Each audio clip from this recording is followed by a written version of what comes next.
তাহলে সংরক্ষণশীল বলে আমরা যেটা দেখেছিলাম যে তোমার এই বস্তুটাকে যখন আমরা টান দিয়েছিলাম, তাহলে এই বস্তু টান দেওয়ার ক্ষেত্রে যে পরিমাণ কাজ সম্পাদিত হয়েছিল আমরা যখন ছেড়ে দিয়েছিলাম ওই পরিমাণ কাজ আবার পুনরুদ্ধার করা গেছে। অর্থাৎ যেই পরিমাণ কাজ আমরা এখানে করেছিলাম টান দেওয়ার ক্ষেত্রে, যখন ছেড়ে দিয়েছি সেই পরিমাণ কাজটাই আবার ফিরে পাওয়া গেছে। এটা হচ্ছে তোমার কি সংরক্ষণশীল বলের ক্ষেত্রে আমরা দেখেছিলাম। কিন্তু আমার প্রশ্ন হচ্ছে যে তোমার অসংরক্ষণশীল বলের একটা উদাহরণ দেওয়া যাবে কিনা।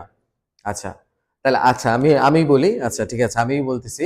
এটা হচ্ছে তোমার ঘর্ষণ বল। ঘর্ষণ বল হচ্ছে একটি অসংরক্ষণশীল বল। এটা কারণটা হচ্ছে কি, যে দেখো যখন আমরা একবার ঘষা দিলাম তাহলে তোমার কি হয়েছে বলতো, তাপ উৎপন্ন হয়েছে।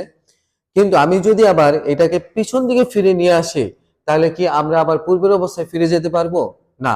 আমি যখন একবার ঘষা দিলাম তাপ উৎপন্ন হয়েছে, আমি যখন আবার দ্বিতীয়বার ঘষা দিয়ে হাতটাকে পিছনে নিয়ে আসবো অর্থাৎ পূর্বের অবস্থানে ফিরে নিয়ে আসবো, তখন কিন্তু আবার পুনরায় আবার তাপ উৎপন্ন হবে। অর্থাৎ এখানে আহ ঘর্ষণের কারণে দুইবার তাপ উৎপন্ন হবে। অর্থাৎ আমি যখন একবার এভাবে ঘষা দিলাম একবার তাপ উৎপন্ন হলো, আমি যখন আবার আগের পূর্বের অবস্থানে নিয়ে আসলাম তখন কি আবারও তাপ উৎপন্ন হইলো। অর্থাৎ এইখানে তোমার দেখা গেছে কি হয় নাই বলতো, যে কৃত কাজের পরিমাণ শূন্য হয় নাই, উল্টা আরো কাজের পরিমাণ বেড়ে গেছে। তাহলে আমরা কি বলতে পারি যে ঘর্ষণ বল একটি কি বলতো অসংরক্ষণশীল বল। এরকম আরো উদাহরণ আছে, যেমন ওই যে যারা পলিশ মিস্ত্রি আছে ওরা পালিশ যখন করে, যখন একবার ঘষা দেয় তখন মসৃণ হয়, যখন একবার ঘষা দেয় তখন একবার মসৃণ হয়, আবার যখন তোমার পিছন দিকে নিয়ে আসে তখন কিন্তু ওই অমসৃণ হয়ে যায় না, আবারও আরো বেশি মসৃণ হয়।